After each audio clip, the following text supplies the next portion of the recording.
uma bola Olha parada, o Operário, né? Tomás lançado, tá na área, chegou o Bernardo, tocou pra trás, gol contra!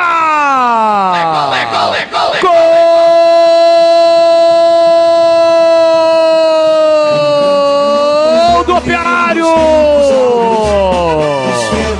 Na bola enfiada na entrada da grande área. Bernardo, lateral direito da Macaca, tentou tirar na disputa com Tomás Santos. Ele acabou tocando na bola, lateral direito da Macaca, encobrindo Kaique França. É o primeiro gol do jogo, é do Operário. Bernardo contra. É o primeiro gol do time paranaense. A Ponte sofre o primeiro gol no campeonato. Bernardo contra. Em um lance infeliz, ele tentou cortar da disputa com Tomás Santos.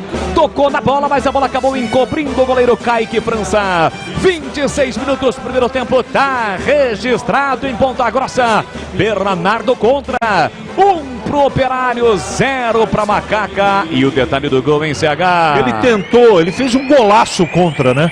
Porque na ansiedade de tomar a bola do atacante do Operário, ele meteu uma letra e perdeu o tempo da bola, encobrindo o Kaique França, que saía para tentar fazer a defesa.